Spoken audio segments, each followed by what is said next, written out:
श्रीमहागुरुभ्यो नमः। हरिः ओम्।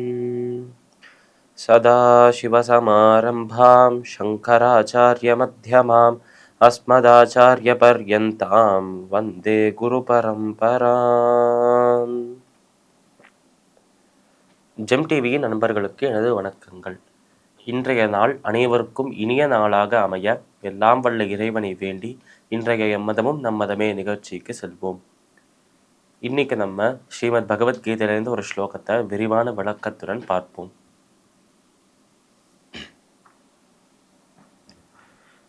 யோந்தஸ் சுகோந்தராராமஸ்ததாந்தர்ஜோதிரேவ யஹ ச யோகி பிரம்ம நிர்வாணம் பிரம்மபூதோதிகச்சதி.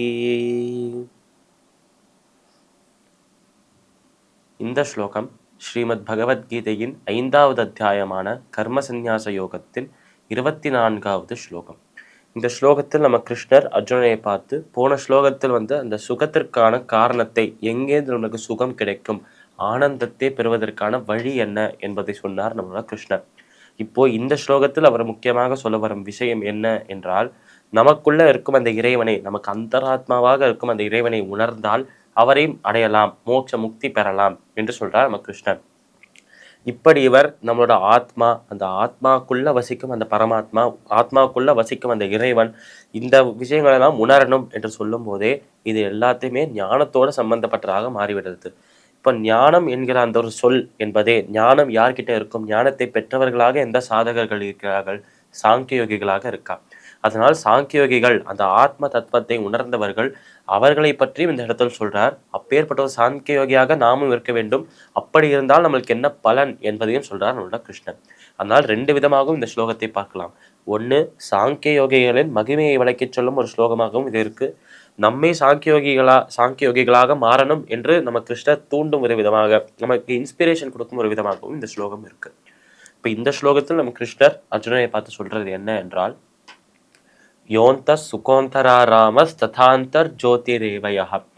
யோந்த சுகோந்தராராமஸ், யோந்த சுகோந்தராராமஸ் என்று சொன்னாலே நம்ம மனதுக்குள்ள, நமக்குள்ள இருக்கும். அந்த என்று சொன்னாலே உள்ள இருப்பது, அதாவது அந்தர் என்றாலே உள்ள இருப்பது, உள்ள வசிப்பது என்று பொருள் இருக்கும். அதனால் யோந்த சுகோந்தராராமஸ், நம்மளோட உள்ள இருக்கும், நமக்குள்ள இருக்கும் அந்த ஆத்மா எங்க இருக்கு, நமக்குள்ள அந்த ஆத்மா இருக்கு, அழியாத ஆத்மா அழியக்கூடிய அந்த தேகத்துக்குள்ள இருக்கு என்ற அந்த ஒரு தத்துவம் யாருக்கு தெரியறதோ, யோந்த சுகோந்தராராமஸ், அதை ஆனந்தத்தோடு யார் ஏத்துக்கிறாளோ, அப்பேற்பட்ட ஆத்மாவை சந்தோஷப்படுத்துவதற்காக, அப்பேற்பட்ட ஆத்மாவை திருப்தி செய்வதற்காக, இந்த ஆத்மா பரமாத்மாவின் ஒரு பங்குதான் என்று புரிந்து கொண்டு இந்த ஆத்மாவுக்கே சேவை செய்வதற்காக யார் வாழ்கிறாளோ, அவளோட முழு வாழ்க்கையுமே இந்த ஆத்மாவுக்கும், இந்த ஆத்மாக்குள்ள வசிக்கும், இந்த ஆத்மாவுக்கு அந்தராத்மாவாக இருக்கும் அந்த கடவுளை வழிபடுவதற்கும் யாரு அவளோட முழு வாழ்க்கையுமே செலுத்துறாளோ அவாதான் சாங்கிய யோகிகள் என்று சொல்றார் நம்ம கிருஷ்ணர். சாங்கிய யோகிகளுக்கு பல எடுத்துக்காட்டுகளை, பல பாயிண்ட்ஸ் சொல்லிட்டு வந்தார் நம்மளோட கிருஷ்ணர். சாங்கிய யோகிகள் இப்படி இருப்பா, இப்படி இருப்பா, அப்படி இருப்பா என்று பல விஷயங்களை சொல்லிட்டே வந்தார் நம்மளோட கிருஷ்ணர். அப்படி இருக்கும் அந்த பட்டியலில் இன்னொரு பாயிண்ட் ஆட் பண்ற, இன்னொரு அந்த ஒரு விஷயத்தை சொல்றார் நம்ம கிருஷ்ணர். அதாவது யாரெல்லாம் தங்களோட ஆத்மாவை பற்றிய விசாரம், ஆத்ம விசாரம் என்று சொல்றோமே, அதாவது நம்மளோட ஆத்மாவை பற்றியே நினைத்து கொண்டிருப்பது, இந்த ஆத்மா நம்ம உடலுக்குள்ள எப்படி இருக்கு, இந்த ஆத்மாலேந்திரா நம்மளுக்கு இந்த ஜீவன், இந்த உயிரானது வர்றது, இப்பேற்பட்ட ஆத்மா அந்த பரமாத்மாவை சென்று அடைவது, மோட்சம் பெறுவது எப்படி, இப்படி அந்த ஆத்மா எப்படி இந்த சம்சாரத்துக்குள்ள தள்ளப்பட்டது, திருப்பி எப்படி அது சென்று அடைவது பரமாத்மாவை ஆகிய அந்த விஷயங்கள் எல்லாம் தெரிந்து கொண்டு அந்த ஞானத்தெல்லாம் பெற்றுக்கொண்டிருக்கும் ஒரு நபரை தான் சாங்கியோகி என்று அழைப்போம் என்று சாங்கியோகிகளுக்கு ஏற்கனவே அவர் கொடுத்திருக்கிற பல லட்சணங்கள்ல இதையும் ஒரு லட்சணமாக, இதையும் ஒரு கேரக்டரிஸ்டிக்காக சேர்க்கிறார் நம்மளோட கிருஷ்ணன்.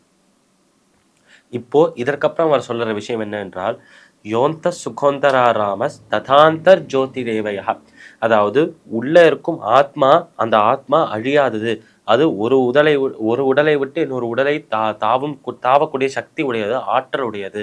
இந்த உடலுக்குள்ள அது இருக்கு என்றால் இப்பிறவி என்று பொருள். இதுவே இந்த உடல் மரித்த பிறகு, இந்த உடலானது அழிந்த பிறகு இன்னொரு உடலுக்கு சென்றால் அது மறுபிறவி.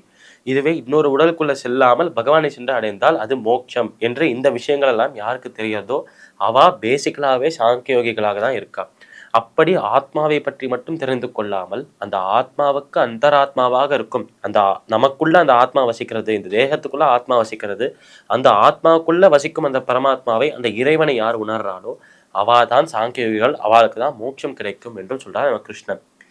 யோந்த சுகோந்தராராமஸ் ததாந்தர் ஜோதிரேவையா சயோகி பிரம்ம நிர்வாணம் பிரம்மபூதோதி கச்சதி. பிரம்ம நிர்வாணம் என்று சொன்னாலே நம்மளோட எல்லா பற்றுகளையும் விட்டுட்டு இந்த லோகத்தை, இந்த சம்சாரத்தை முற்றிலுமாக உதறி தள்ளிவிட்டு அந்த பகவானை சென்று அடைவதுதான் மோட்சம்தான் இந்த பிரம்ம நிர்வாணம் என்கிற சொல். அதனால் பிரம்ம நிர்வாணத்தை அடைகிறார்கள் என்றால் மோட்ச முக்தி பெறுகிறார்கள் என்றே பொருள். நம்ம ஆரம்பத்தில் பார்த்த மாதிரி சாங்கிய யோகிகள் எப்படி இருப்பா, அவளோட லட்சணம் என்ன என்பதை விளக்கும் ஒரு ஸ்லோகமாகவும் இது இருக்கு. அதே நேரத்தில் இப்படி இருந்தால் உனக்கும் மோட்சம் கிடைக்கும், நீயும் ஒரு சாங்கிய யோகியாக மாறலாம் என்று நமக்கு ஒரு இன்ஸ்பிரேஷனாக நம்ம கிருஷ்ணர் சொல்லும் ஒரு விஷயமாகவும் இது இருக்கு என்று வைத்துக் கொள்ளலாம். பகவத்கீதையின் 5வது அத்தியாயமான கர்ம சந்நியாச யோகத்தின் 24வது ஸ்லோகத்திற்குண்டான விளக்கம் இதுவே. மீண்டும் நாளை சந்திப்போம். நன்றி, வணக்கம்.